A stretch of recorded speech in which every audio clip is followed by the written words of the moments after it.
We hold these truths to be self-evident, that all men are created equal, that they are endowed by their Creator with certain unalienable rights, that among these are life, liberty, and the pursuit of happiness.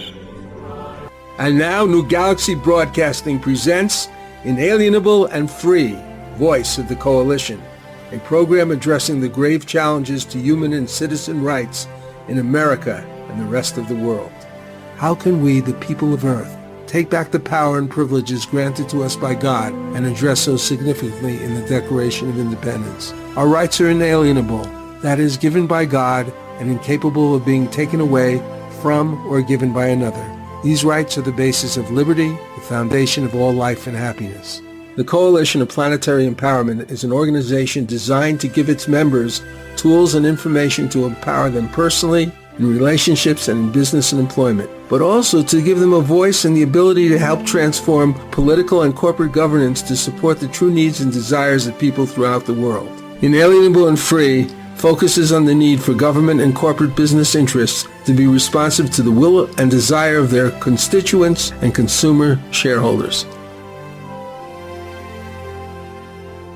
Hello, everyone. Welcome to Inalienable and Free.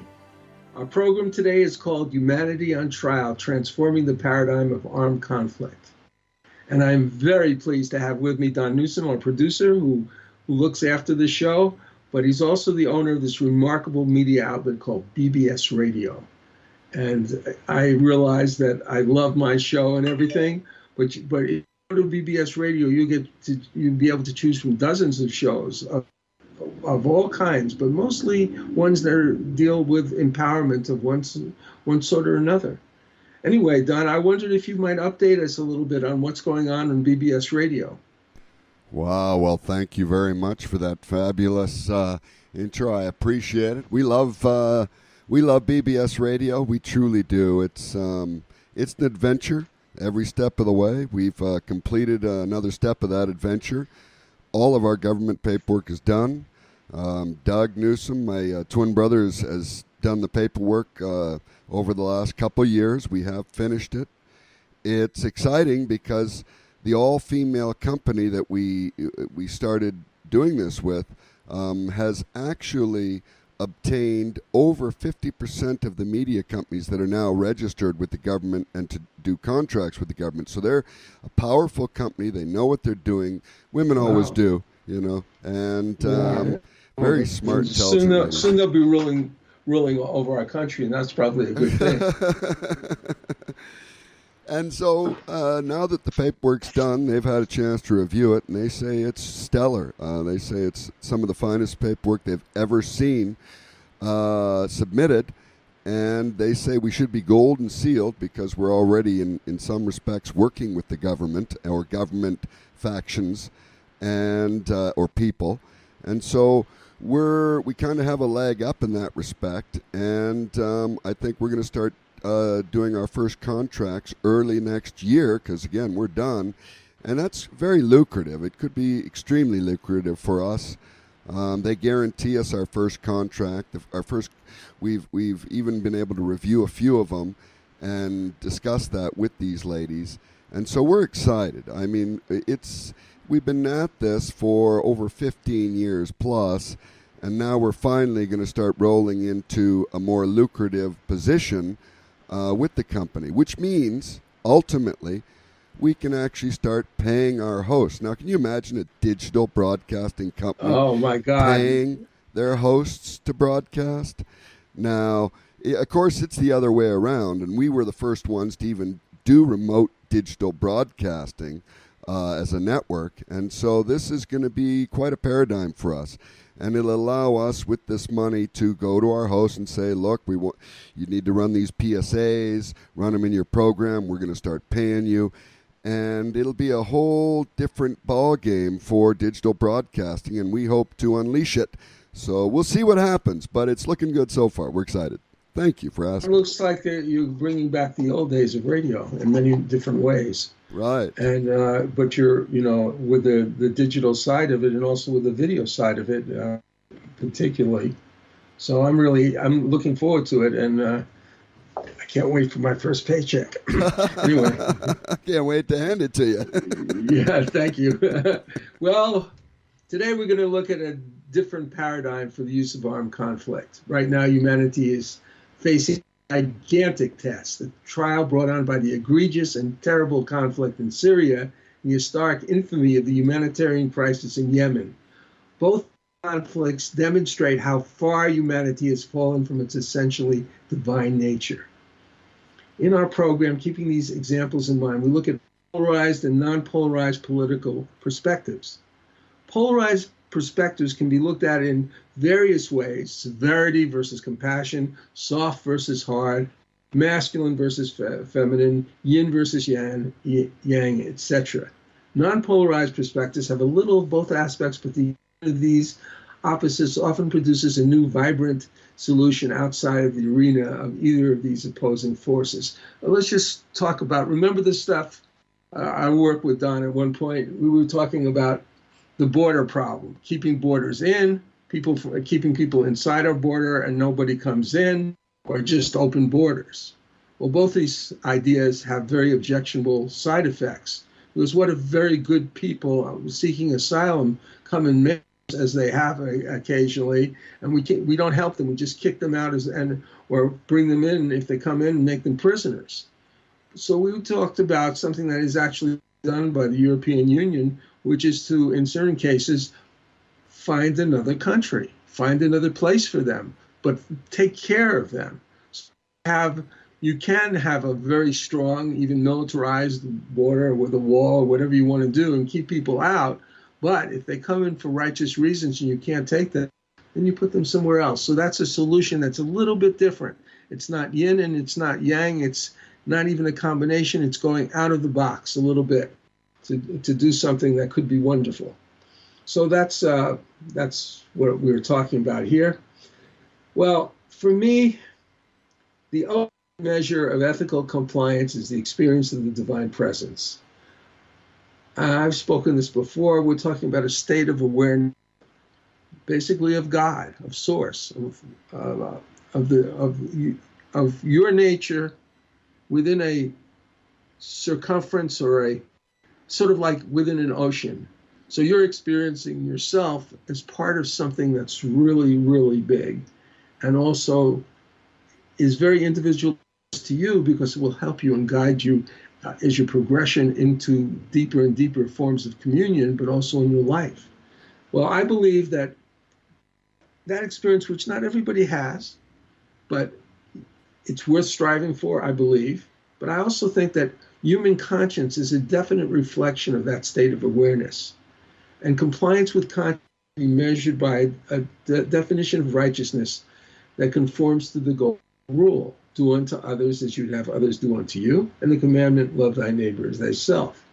Notice how both these well-known ethical mandates have two sides: you and the other, you and your neighbor. Now, I think that's very important, because if you look at the solutions and the reasons for war and kinds of conflict, it's basically because the person doesn't look at either their neighbor properly or themselves. They're both important. And you are supposed to love yourself, because how could you neighbor as yourself if you hated yourself? What's the point? Well, then what actually causes war? If I were to look at various factors, a scarcity of needed or desired resources or assets, a sense of superiority over one's enemy, and the subsequent belief that superiority is a suitable moral ground for conquest, the need to protect oneself from aggression, the awareness of superior military assets and firepower to win, the disdain or hatred for another group, the enjoyment of conquest, the proactive protection against possible aggression from another party, the perception that another party is engaged in aggression towards the innocent, internally or externally. All these various causes can be looked at basically as mindsets. These are the mindsets that lead to war. In seeking paradigms for a wide variety of human activities, I've sought to classify relevant activities under a general category called interactivity. For instance, this category and its relevant subcategories could be discussed in the following geopolitical areas: interactivity in economics, diplomacy, and military. The subcategories for interactivity are cooperative, competitive, and predatory. See if you can follow me. Let's look at an economics first. Say a policy involving commerce. In competitive commerce, like competitive trade, the idea is there are fair rules governing competition that must be respected, but utilizing these rules, it is okay for the superior competitor to have a great deal of advantage over another, but there is also concern for other players in the marketplace. This kind of category might result in antitrust regulations to protect all or some of the players. And there isn't just one kind of, competition, cooperative or competitive. There are gradations of all these things. And you have to look at them and say, are they fair? Is it fair that you have certain kinds of supermarkets like Walmart go into a town and destroy all the small businesses that are there, just so many of them, because it provides them, and yes, it provides them because their prices are cheap and they're very competitive, and they don't take care of their workers. And so you have problems like that. So sometimes in the past, the antitrust was a bigger thing, and now it's not so big. If we look at a trade policy that basically gives free rein to a single or small group of players and creates the relative impossibility to exist for smaller players, we'd call that predatory. In competitive, there are distinct winners and losers, but there are also rules for fair engagement. In predatory, the rules are greatly enhanced legally or in enforcements to allow all or most of the marbles given to the predatory players. And we have a lot of that going on. In cooperative trade, the goal is to create equality of opportunity in the marketplace, but also survivability and sustainability. This is a win-win situation with attention to the creation of fair and just rules to contain responsible major and minor players in the marketplace with a sharing of profitability. The idea of free trade encompasses this idea in its formulation, but probably not at all in its reality. Hence, trade agreements that so many have claimed to strip our country of our manufacturing base and destroy employment opportunities for so many. So that's cooperative trade. Diplomacy is similar. If a country wants to create winning scenarios for itself, but respects its competitors' rights and opportunities, that would be competitive diplomacy that can have many objectives. If a country desires to destroy the efficacy or prosperity of another country, colonize it, or create puppet governments, then it is predatory. If a country acts to balance its opportunity with the opportunities of another country, then it is cooperative. Love thy neighbor as thyself. Love their country like you love your own. Care about other people. Care about what happens to them. Military strategy cannot be isolated from both economic and diplomatic categories. Following this idea, strategy is based attaining a superior position by economic and diplomatic means. In a competitive strategy, it acknowledges the right of other countries to do so. In a predatory strategy, we use the military to entirely overcome another country with the goal of controlling its population and our government and utilizing its resources mainly for its own advantage. If military strategy is cooperative, it will seek partners in creating defense strategies not only for the good of itself and its partners, but for the good of all human beings on this planet. The doctrine of mutually assured destruction does not readily fit into this cooperative mode, but neither does it fit into competitive or predatory policies.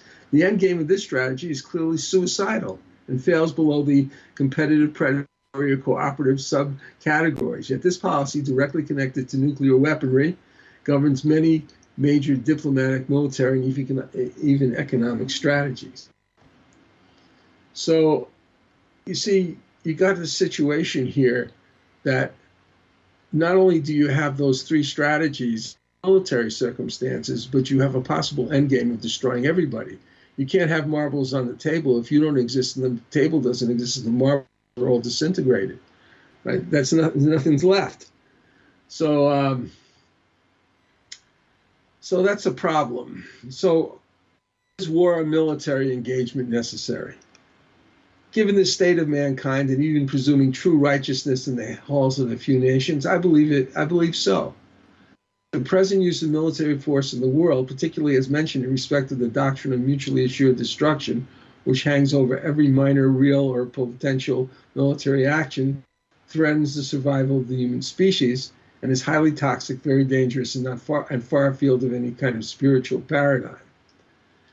The paradigm we're looking for is one of military acting within the framework of domestic and international law that would basically exist to protect the rights and survival of the citizen in one's own country and elsewhere.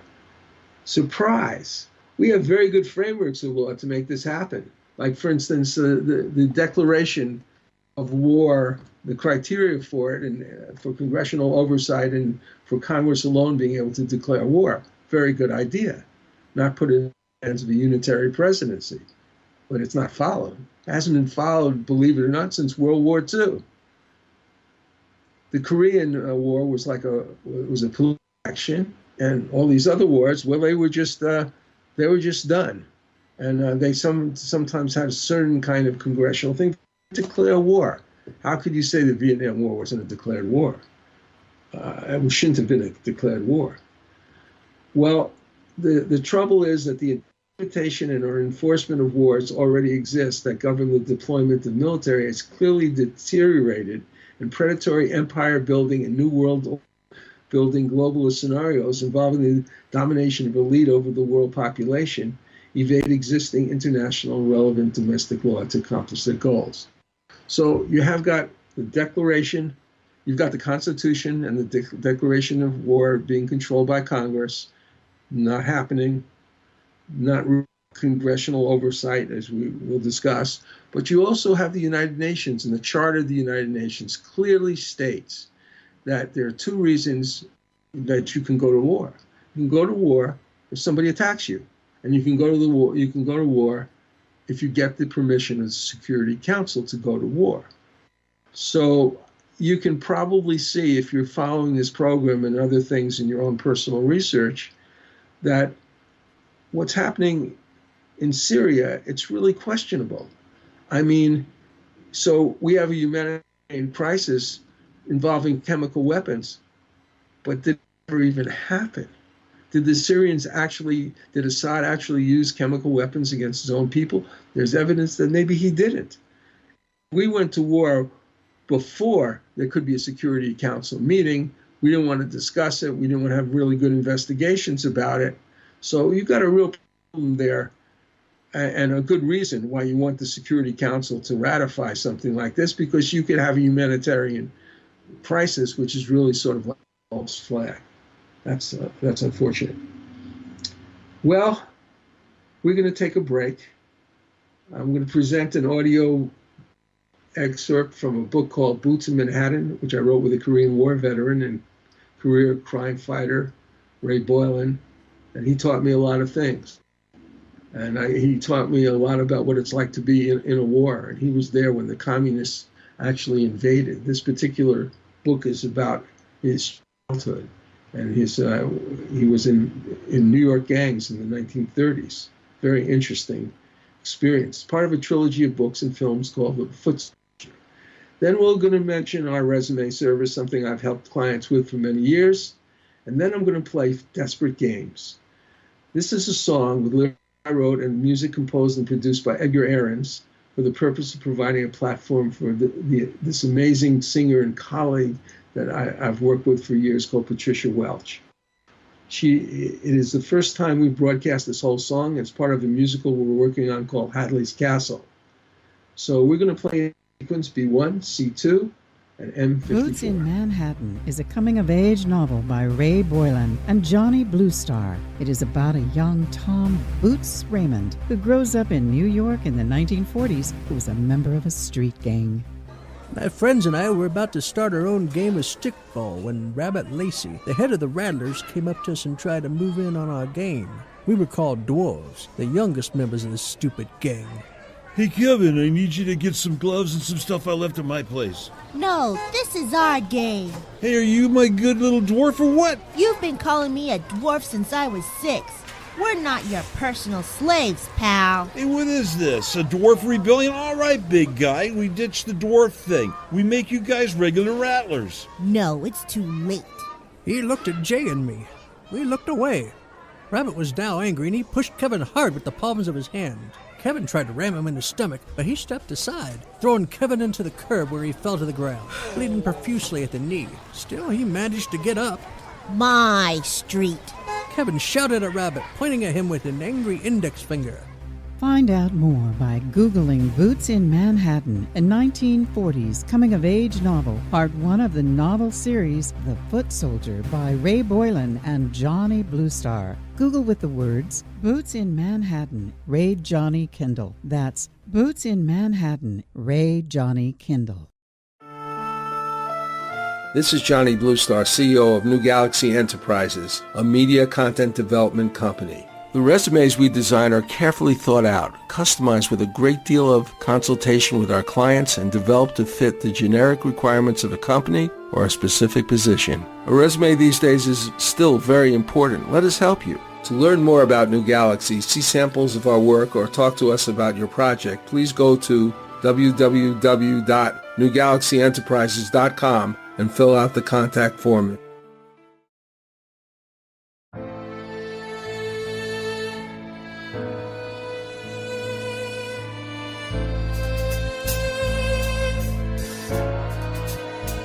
Your shadow marks the brazen breeze.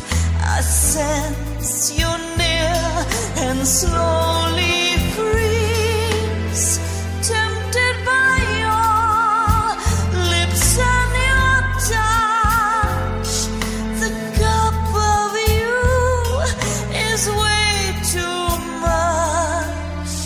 I drink from you in sleep, in dreams, and mourn your loss in muffled screams, which sees the sweetness from the dawn and build new worlds with shadows spawn.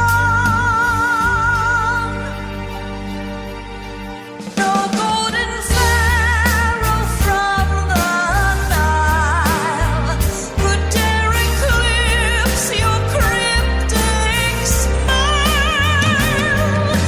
Laughter turned to morbid sighs, desperate games of love and lies. Desperate games, I'm not ashamed to take the blame. Why do I play these desperate games? Why do I play these desperate games?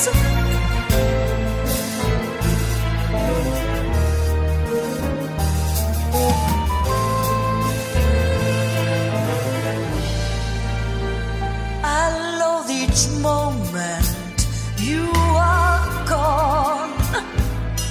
Each minute makes me more your pawn, encased in time's gray painful shroud. The aftershocks of loss shriek loud. I miss you now, asleep awake, with every breath I ever take.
On April 14, 2017, following the strike on Syria by the United States, Great Britain, and France, Sach Llorente, the permanent representative to the UN from Bolivia, gave a speech to the Security Council, which unfortunately rings true now as it does today, about a year later, when the United States is warned of a more powerful attack on Syria if they commit another alleged chemical attack against their own civilians. We've already devoted a number of programs with testimony of both alternative media and witnesses on the ground that question whether these attacks actually happen. We'll now I'm going to read Bolivia's permanent representative's speech to the United Nations. This is a full speech at the UN Security Council on April 14, 2017, after the USA, UK, and France carried out unilateral strikes against Syria. He states in the speech how this attack on Syria is a threat to the entire international community. The reason I'm reading it to you, there is a video, but it's very hard to hear the words, and I want you to hear every word. He says, "Thank you very much, Mr. President. My delegation would like to thank the Secretary General for his presence and participation in the meeting. Bolivia would like to thank the Russian Federation for having taken the initiative of convening this urgent meeting of the Security Council. Today is a dark day in the history of this council.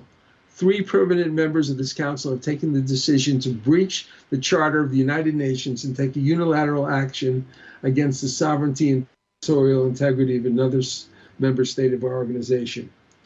Bolivia wishes to clearly and categorically express its condemnation of the use of chemical weapons or chemical substances as weapons, as this is unjustifiable and criminal whenever it happens by whomever. Their use is a serious crime against international law, international peace and security. Those responsible for committing such terrible and criminal acts must be identified, investigated, prosecuted, and punished in the most rigorous way. Bolivia continues to demand a transparent and impartial investigation to determine who are the culprits."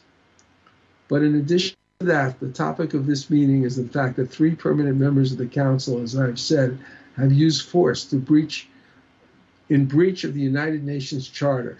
You cannot combat alleged violations of international law by violating international law.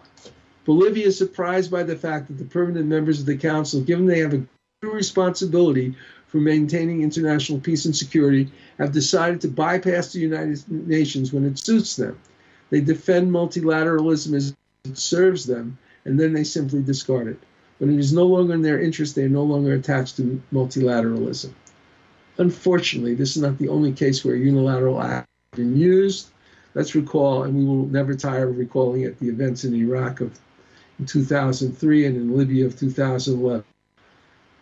Any such action should be authorized by the Security Council in accordance with the UN Charter. Any unilateral action is contrary to international law, contrary to the values and principles of the UN Charter, and unacceptable. Bolivia rejects the threat and use of force. Unilateral action not only responds to the specific interests of those who carry them out, but in fact they are, and allow me the expression, imperialist measures. It so happens that empires, as we have stated earlier, themselves superior to the rest of the world. They think they are exceptional. They think they are indispensable, and hence they think they are above the law, above international law. But in fact, the real interest of those who unilaterally use force and violate the United Nations Charter is not to advance democracy or advance freedom or to combat the use of chemical weapons. Their goal is to expand their power and expand their domination. What we have witnessed over the past few hours is an attack against the fact-finding mission of the OPCW, which is an organization that they have for looking at chemical weapons, which hasn't even started their work. It was scheduled to begin today.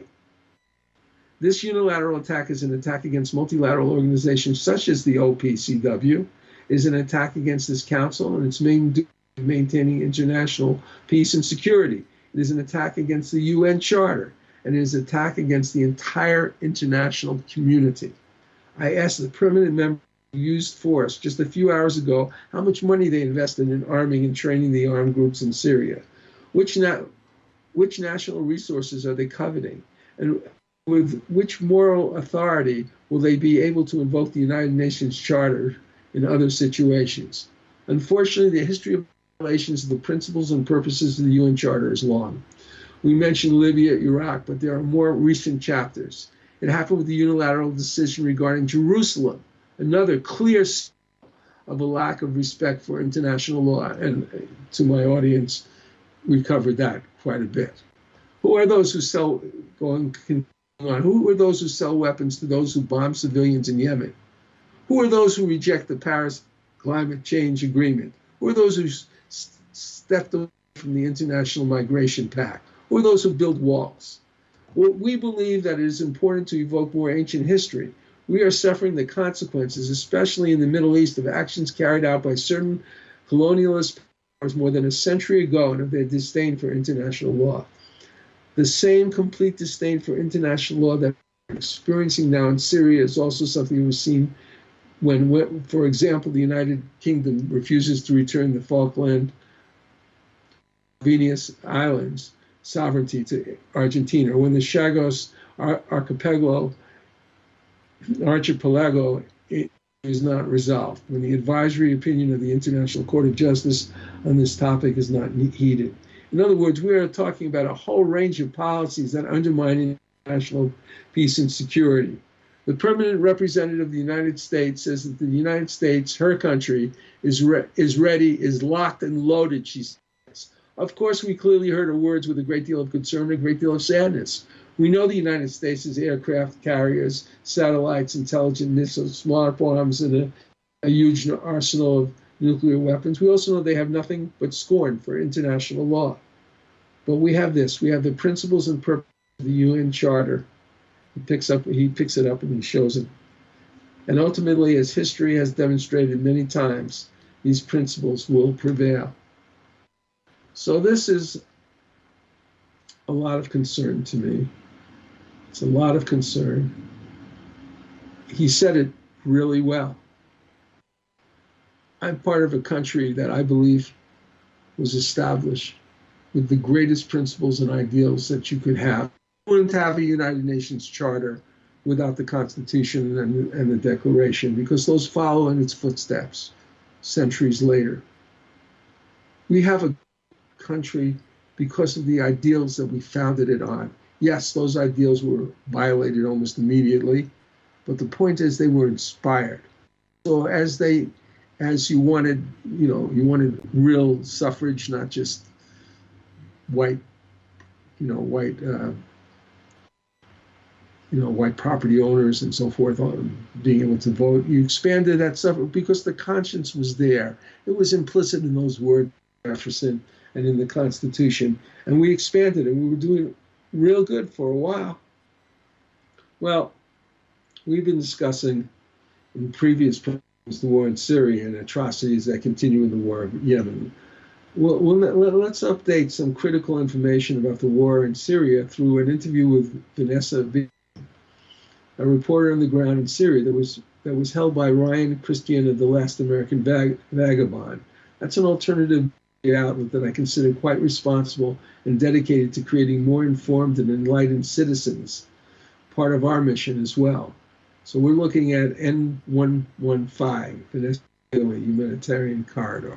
Let's begin by talking about the current discussion of the demilitarized zone between Erdogan and Putin that was set to begin on October 15th, and then how that kind of corresponds with the recent attack that we just saw.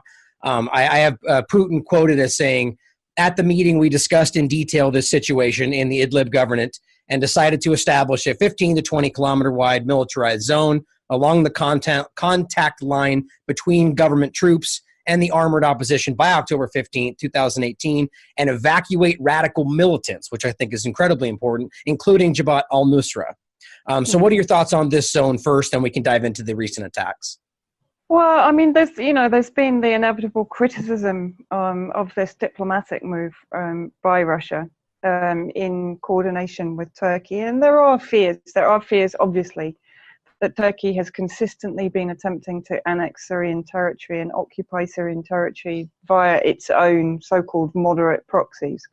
And we've seen that, in Afrin, we've seen the brutality of the Turkish regime alongside its proxies. We've seen throughout the Syrian conflict Turkey's role in supporting and enabling and facilitating and incubating some of the hardcore militant factions that have attempted to destabilize Syria and, have succeeded to some degree, particularly earlier on. So Turkey's role has never been a beneficial one to the Syrian government, to the Syrian army, to its allies, or to its people. But I think what Russia is playing here is a long game. It sees that potentially here it has the possibility to away from its NATO allies to a degree, and putting it in a position where, one, it's responsible for the armed factions, for the militant factions that it specifically supports. It will also involve the de-weaponization of the more hardcore groups in that area, such as you mentioned, Nusra Front. We know that in the last sort of 5 days, a large number of ISIS fighters have actually, we believe, have come in via Turkey from Iraq and reinforced Haras al-Din, the militant groups that are occupying from Jisr al-Shugur to the north of Latakia. So, this is an important move by Russia. One, I think, to delay what is inevitably going to be a bloodbath in Idlib because of the sheer volume of terrorist factions that are there, and the numbers of civilians that are still there and are trapped. I mean, the Russians have opened the humanitarian corridor of Abu al-Dur, but Jolani has been instructing his armed groups to actually shell this humanitarian corridor to prevent civilians leaving. We're hearing stories of those civilians who have managed to leave that I managed to interview, of the armed factions demanding upward of $600 for civilians to leave. I mean, this is virtually impossible. So we're seeing a very similar pattern here, where Russia and Syria are trying their utmost to evacuate civilian communities. The Western-sponsored, Saudi-financed, and Qatari-financed terrorist factions, extremist factions, are preventing them leaving. I mean, this is patterning that we saw in East Aleppo, in Homs, in Eastern Ghouta, even in the south. So this is not unusual. The other important thing about this demilitarization zone, and what suggests that certainly Damascus would be in agreement with this zone, is the fact that part of the guarantees is that the north-south transit road would be fully opened and under government control. And that would be for the first time, I believe, in the conflict. Turkey is developing trade relations with Jordan, so this benefits Turkey also. So, and also Turkey, we shouldn't forget, has this ultimate card that it can play against the EU, and it's played this before, that it can control the flow of extremists through its territory and into Europe. So that, what it's done is given Turkey the ultimate responsibility for its own armed factions that are operating inside Syria, right? So it has nowhere to go. It is responsible for those factions. It's responsible for the ceasefire. The so-called humanitarian corridor is stated as being attacked by some of the terrorists whose home has been in the Idlib province. Many came here because they were allowed to leave their other places in Syria safely. Agreements made with the Syrian government, who said, you guys can go somewhere else. We won't kill you. Just get out of here. And so they put them in another place. Maybe not a great idea to put them in their own country, but maybe they could put them anywhere else. Whatever the effect of these attacks, even if many do escape from the province, there's a very high chance an attack by Syria and Russia may happen soon. in Idlib and elsewhere, with the problem that the U.S. forces are embedded in these patches of terrorists sponsored and funded by the United States. And if Russia attacks them, the U.S. might massively invade, as Bolton promised that there were another chemical attack, but then the ante was seemingly any kind of attack in this area. An attack on Syria could easily be an attack on Russia. Look how crowded the skies could be when a Russian plane was shot down by Syrian missiles. Russia, part blaming the interference of Israeli planes in the accidental downing of the Russian plane, is now setting up Syria with a strong air defense. Let's go to N17. Stepping up tensions with Israel. Moscow announced it would equip its longtime ally, the Syrian regime, with new surface-to-air missile systems. During the next 2 weeks, modern, effective S-300 missile defense systems will be provided to Syria's armed forces. This system enables better defense against airstrikes at a range of more than 200 kilometers, and at the same time it enables more precise hits on air targets. This announcement comes 1 week after 15 Russian servicemen were killed, their surveillance plane accidentally shot down by the Syrian army. The crash occurred shortly after Israeli jets launched an air raid in Syria. Moscow claims their jets then hid behind the Russian aircraft, causing it to be mistaken for an Israeli plane. Israel has denied this account, but it wasn't enough to convince Russian President Vladimir Putin. His decision to equip the Syrian army has incensed Israel, while the US has deemed it a significant escalation in Syria's 7-year war. We're finding lots of places where they're working against American interests, and we will hold them accountable for so doing. Following the announcement, Israeli Prime Minister Benjamin Netanyahu warned Vladimir Putin against delivering the air defense system, adding that Israel would continue to defend its security and its interests. When I think of more advanced paradigms of economic diplomacy and military defense, nothing like this, like these events that we're talking about, should exist. First of all nations in the world should be intelligent enough to exit out of the weapons of mutual destruction. And the fact that so much money is slushing around building nuclear weapons is a ridiculous testimony to the absurdity of those paradigms of those in power. So planetary cataclysm should be off the table. Secondly, the globalists and empire builders need to retire from the halls of power.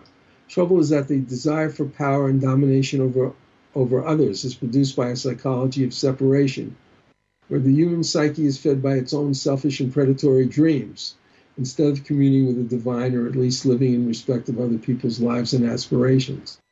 To change that psychology would be to augment the chances for personal and collective survival by 1,000-fold, perhaps 1,000,000-fold. So we've seen now, we've been talking about the dangers of the Yemen situation, which is beyond belief. So we're going to take a pause now for a few messages. We're going to play. I'm going to play two things, C5 and M56. The first is about the books of Dr. Rodier, and the second is a song by Zave Nathan and Bonnie Blazak about what happens to someone when they wake up and confront the political reality around us. So please just play C5 and M56.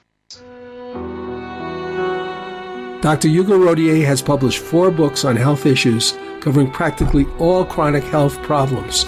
You may find them by accessing his website at hugorodier.com. That's HUGORODIER.com. Gut health is the most academic, while switching off chronic disease is the most patient-oriented, with simple recipes to implement his nutritional protocols.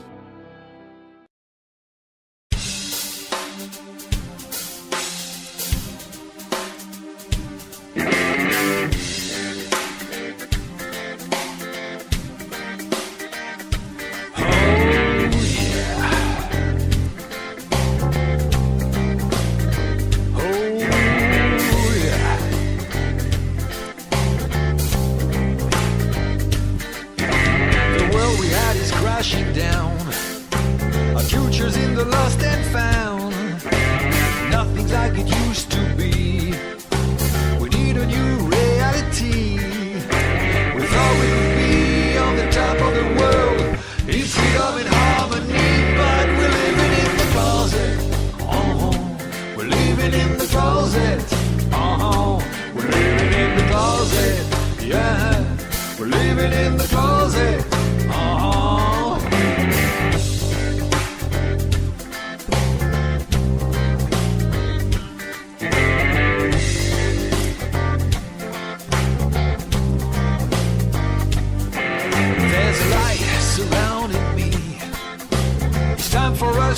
finally see the dawning of a brand new day. 'Cause the old world has gone away. No more kneeling down with our heads in the sand. It's time for us to take a stand. Stop living in the closet. Oh, we're living in the closet. Oh, we're living in the closet. We're living in the closet. Oh.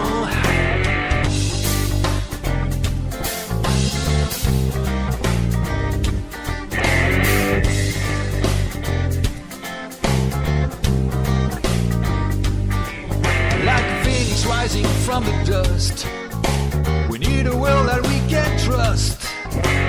Start together hand in hand, rebuild from now until the end. Promise us gain, but it's giving us pain.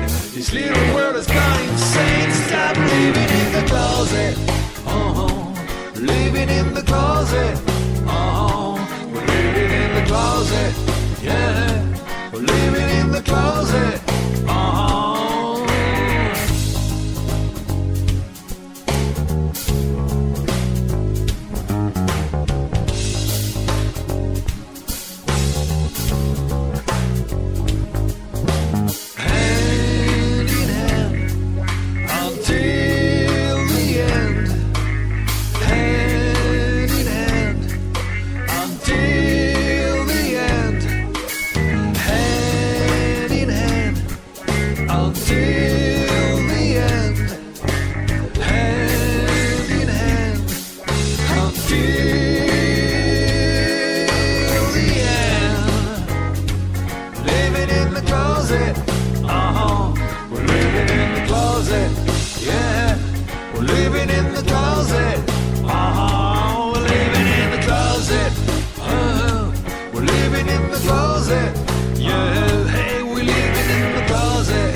Well, you know, with all this stuff we're talking about war, you know, we haven't had time to do everything that maybe we wanted to, so we can continue this discussion another time about a new paradigm for war. But before we leave, I want to go into one other thing, and this is the effect of war on combatants. And it's by the last American vagabond, Ryan Christian. So let's hear this, N19. Now, it's very relevant that these young veterans are those of the post 9/11 era, meaning that many of these veterans affected served specifically in Afghanistan, which is now the longest running war in U.S. history, or in Iraq. America's post 9/11 wars, Iraq and Afghanistan in particular, have seen a record number of veterans diagnosed with PTSD, post-traumatic stress syndrome, which affects 1 in 5, apparently, Iraq and Afghan war veterans. There's a clear correlation between the increase in PTSD cases and the suicide epidemic among veterans, as the suicide rate among veterans has reached its apparent highest level since those two wars began a decade ago. The correlation there, of course, PTSD directly from those specifically is higher than all the rest, and that is very relevant. The bad things happened there, to put it very, very surface level. Now, suicide notes from young veterans who have chosen to end their lives suggest that certain acts they were ordered to commit by their superiors while they were serving overseas were often to blame for the suicide. And a perfect instance in this article, a suicide note of Daniel Summers, an Iraq war veteran who took his own life at 30 years old, stated that his PTSD was largely the result of having been ordered to participate in things including war crimes, crimes against humanity. Sommers noted that, quote, though I did not participate willingly and made what I thought was my best effort to stop these events, there are some things that a person simply cannot come back from. That's just heartbreaking to hear. Now, indeed, some of the atrocities that have been conducted by U.S. troops in Iraq include, as we've noted on this show more than once, orders to just slaughter all military-age men, regardless of whether the combatants in a given area, torturing detainees, raping children, which was actually an entire expose even done by me. This is a real story of soldiers being forced to actually rape children in front of their mothers and family members. Now, that's hard for some people to hear, but that is a verified story from the Iraq War. Horrifying. Massacring groups of civilians, even sodomizing prisoners with broomsticks. All verifiable stories, by the way, which will be in this article in the show notes. Imagine being forced to do these kind of things and then being told it's for your country. What that does to your mind. Later on in his final letter, Sommers questioned the purpose of the war that caused his suffering. He said, quote, "And for what? Bush's religious lunacy? Cheney's ever-growing fortune? And that of his corporate friends? Is this what we destroy lives for?" Beyond the country's leaders at the time the wars began, Sommers' suicide note also placed blame on U.S. government institutions. He wrote, quote, "To force me to do these things and then participate in the ensuing cover-up is more than any government has the right to demand. Then the same government has turned around and abandoned me. They offer no help and actively block the pursuit of gaining outside help via their corrupt agents at the DEA, and blame rests with them." That's powerful. Of course, this is one person's note, but understand that you could find unending amounts of things just like this online that they don't want you to see. They don't want you to realize that people come back from these and have a much different picture than they try to paint as they're trying to recruit young children from high school. Pretty alarming. And to realize the suicide rate as they abandon these people is continuing to increase. And of course, the opioid epidemic, which is also discussed in this as they continue to push them on veterans while not allowing them to have cannabis in many cases, or any other thing, they're pushing the opioids on them, is increasing this. It's a sad reality. All of these things combining are their efforts. It's pretty sad. And hopefully people can see through this and realize that the wars that we're putting people through are ruining lives, not just overseas, but here. And they're unnecessary.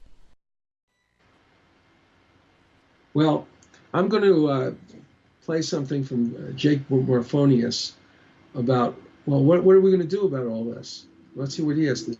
And what bugs me is that rather than get behind people that are really trying to make a difference, did you guys see what Rand Paul tweeted yesterday? He said this, quote, "It is inexcusable for the United States to continue to fund child soldiers and pedophilia in Afghanistan. I will continue to do everything in my power to put an end to this abhorrent behavior." You know, so you've got somebody like Rand Paul, a sitting senator who is not just talking. You can look and see what he's actually doing, the legislative effort, trying to build a coalition there in the Senate, trying to get bills passed, trying to do things to make a real difference. But does that get attention? No, you don't hear about that. You hear about whatever the latest thing is that Trump, tweeted about or who he's mocking or anything else.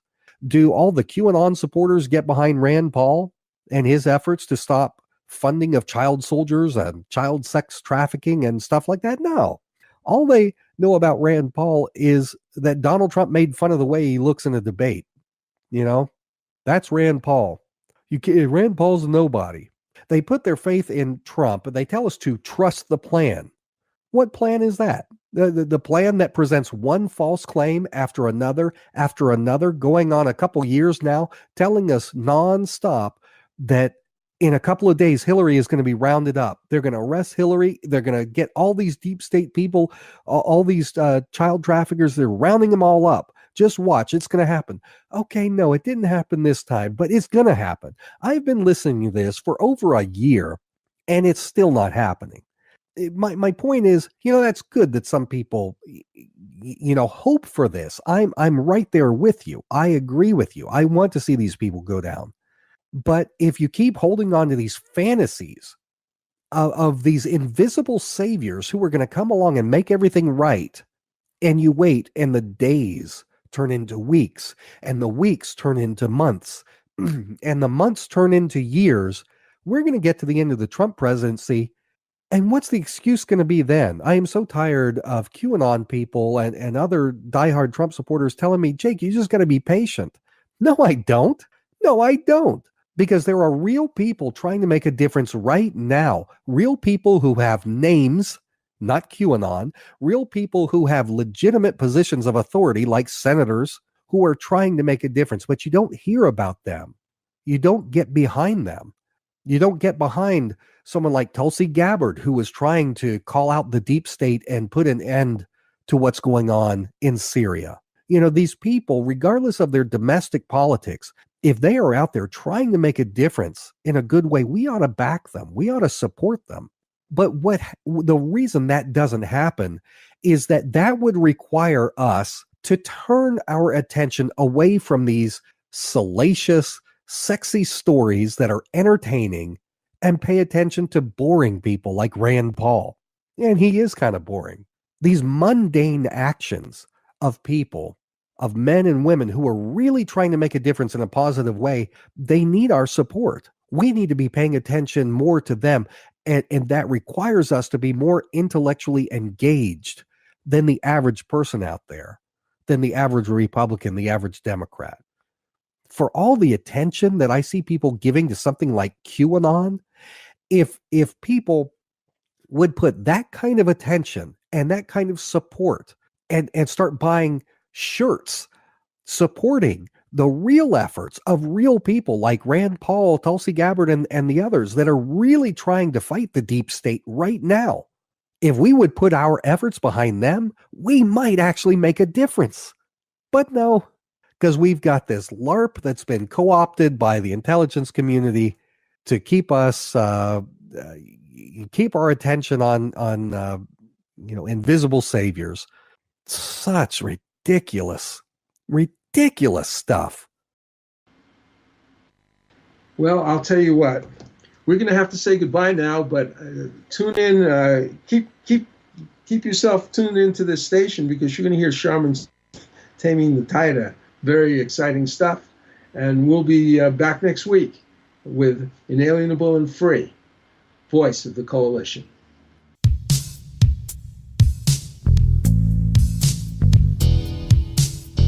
We've got a good reason for singing the blues. The ego is dying, and that is good news. Attachments are losing their hold on the soul. Desires are dying when love's in control.